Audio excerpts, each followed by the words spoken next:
would you do if you run completely out of cash? What would you do if you wanna cut a dash? Polish up the shoes, throw on something fine. We don't talk about diesels, I'm running on style this time. Cruising down the boulevard, wheels gleam in the night.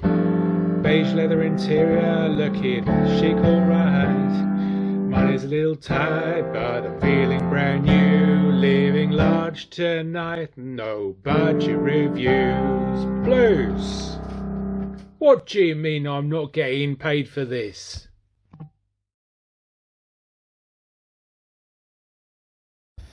My goodness me, viewers, it's been almost 5 years since we had the first Rover R8 on the channel, and we've had many of them since. This is the last variant of the R8, but I've never driven before. This is a Saloon.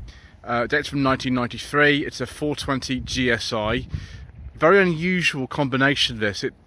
Generally these have this sort of half leather interior, and this has a cloth interior. I've never seen one of these before. But yeah, it would have been something quite something of the day. This is a 2-litre model with a T-series engine, about 134 horsepower. So they're quite quick actually, these. This car was saved from the scrapyard a while ago, and it was just £1,000. So we're okay for no budget reviews, although these are starting to rise now for good examples of these. Particularly if you've got a turbo version. The 420 GSI turbo is very rare. So the 400 was introduced in 1990. It was a sort of variant of the 200 that had come out in 1989. This is a post-facelift one. The facelift occurred, I think it was late 92 for the round corner indicators, and then 1993 for this grille, which the later 200s also got in about 1994. But it's really weird, they facelifted this before the other one, which was it's very odd. Common rough spots on these, having owned 3 R8s myself, all hatchbacks, 5-door, are here, as you can see, and then here, front of the rear door, here on the sills, and then sort of here on the wheel arch at the back. Those are the most common ones. For some reason on this car, and it's really weird, I'm not seen it before, but apparently I've heard of this happening, is on here at the front. You can see the windscreen. Actually, this car's not too bad. I've seen worse. Pair of front wings, particularly in colour, aren't too expensive on these. Actually, they're not bad for the era of the car. They were quite reliable back in the day, particularly the Honda engine ones. This is a Rover developed engine. It's actually a variant of the M series. It's based on the O series, and it goes back to, you know, B series originally. But they're actually decent engines, these. They are good as long as you change the cam belt on them. So we will actually open the boot first. We can do that with the key, or we can pull the release inside. I'll do that because it reminds me of old Japanese cars. Of course, this is very close to a Honda Concerto. Let's pull that, there we go. Boot's a bit bigger than on the 200 5-door. You can see they're very proud of the fact it's got a 16-valve engine. And we've got all kinds of things in here. You can just see how much you can fit in here.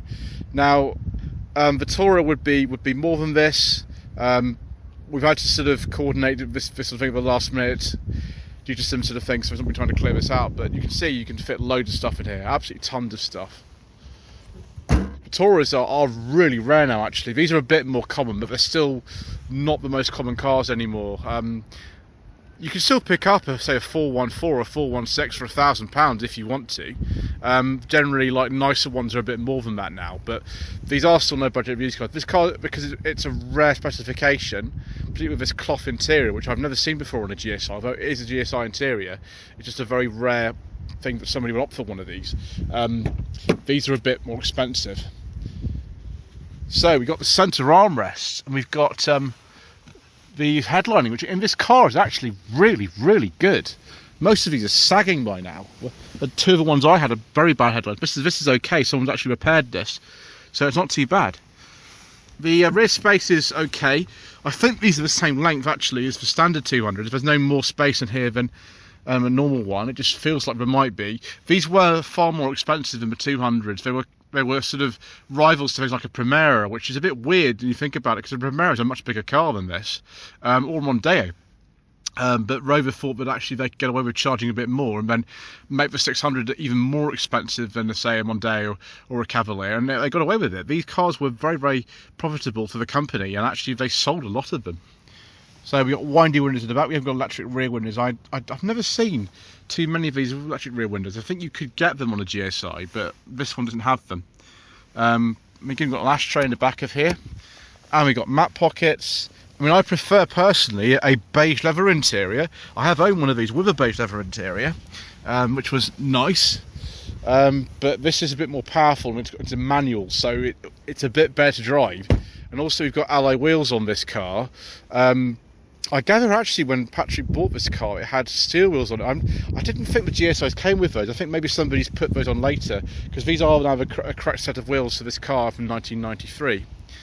Got the adjuster for the height of the seat, which is important. It's much more comfortable to put it down. The vast majority of 2 and 400s at this stage came with this plastic steering wheel. Only the very late ones, such as the 400 Tourer that I've driven amongst the Mr. Richardson Furious driving, those have airbags. This one doesn't. It's quite common not to see them until the sort of 94, 95 model year. If this car had air conditioning, which is a very rare option, it would be here, but the vast majority of them don't have it. You've got to watch the heat resistor on these. It's not too difficult to change it. It involves, I think, getting underneath the glove box and things to do it. But yeah, that is very common for them to go. Little clock in there, that seems to be working fine. Lots of wood, of course. Nice Honda PG1 5-speed manual in here. These can actually have very worn selector bushes in them and things like that. Mr. Richardson's 200 Tomcat Coupe that I drove over 5 years ago now, that was a bit worn in that department, but that's got the same engine actually as this car. Yeah, lots of more wood here everywhere. The very basic 200s didn't come with it, but the vast majority of cars that you'd be looking at these days to buy would have the wood like this. And then of course the T-shelf, which Mr. Richardson likes. There's the control for the sunroof.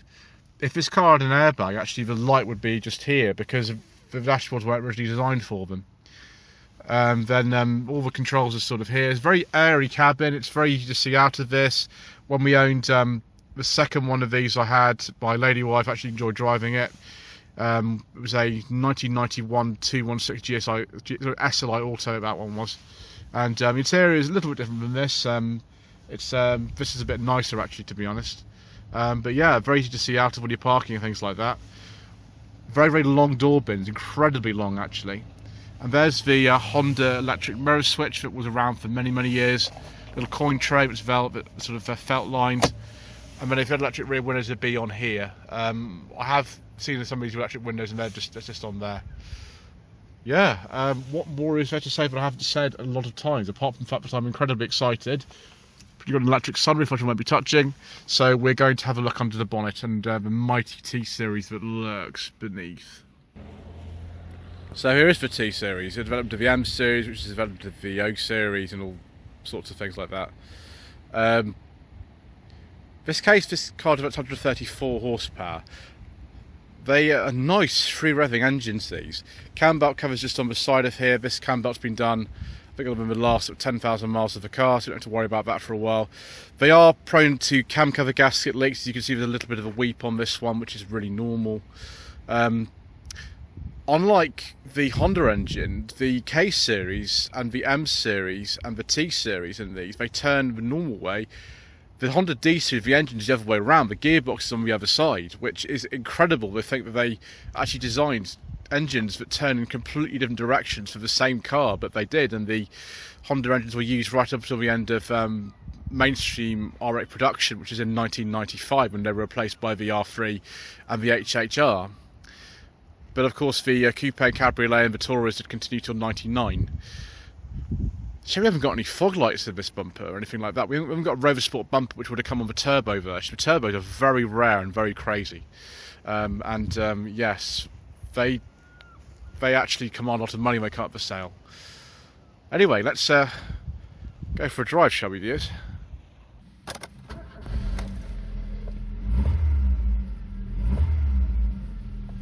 So viewers, it's a pleasure to be back behind the wheel of an R8, and a nice one at this. So the base engine in these, when they came out in 1990, was a 1.4 fuel-injected engine with 95 horsepower. I don't believe they put the lower power version of the K-Series into this. I think it was just the high power version. When the car was facelifted, which occurred towards the end of 1992, they actually then put in the engine with the moderate fuel injection and a cat on it, which 103 brake horsepower. That lasted right until the end of MG Rover in 2005, that particular engine.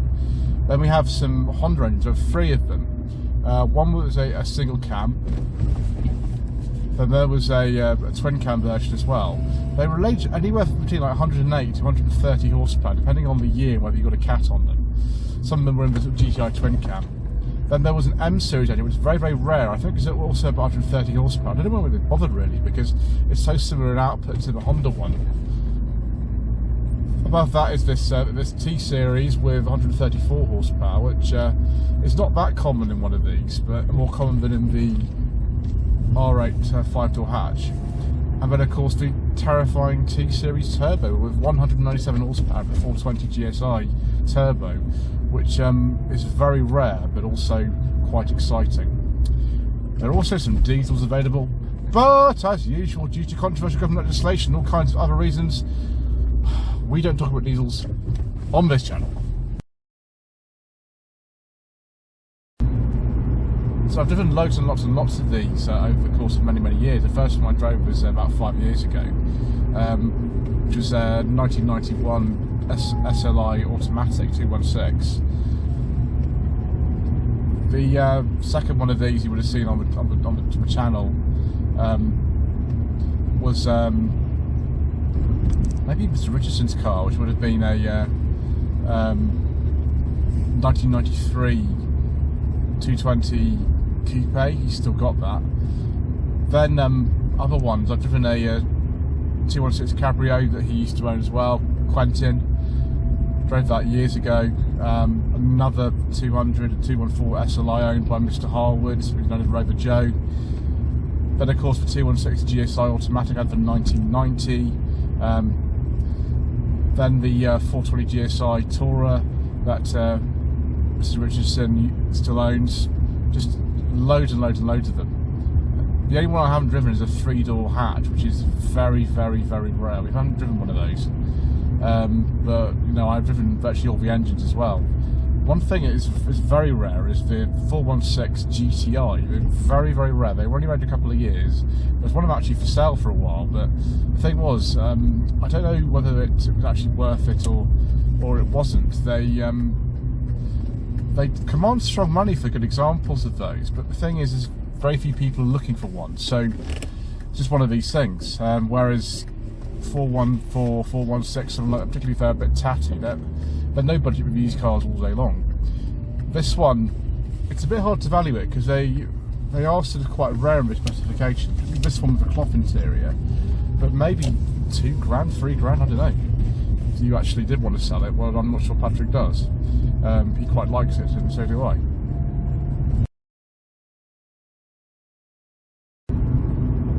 One thing I appreciate very much about these cars, particularly this with alloy wheels, they do handle much better with alloy wheels on them, is the fact that the steering and suspension is quite good. It's nice and compliant in this car. If you go for some of the coupes, are a bit further than this, but this is a really good balance between ride comfort and handling.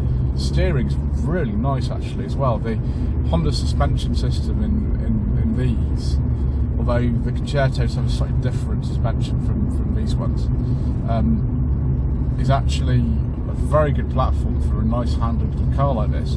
Also, very aware with these that they're quite small and narrow cars. I mean, you put them next to like a modern Mark 8 Fiesta or something like that, they look really, really small.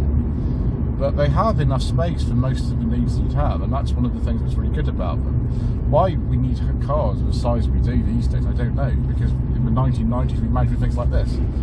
So we put it into the bend, second gear, beautiful, and then plenty of power. Very good, viewers. Very, very good indeed. Yes. I can see why I've owned so many of these. Unfortunately, I've only owned one. I've only owned with alloy wheels. I shouldn't really get alloy wheels on one of these if I do buy another one. But the numbers aren't as many as they used to be. A lot of these have been not particularly valuable for a very, very long time. So they have got the high survival rate now, and that's a shame.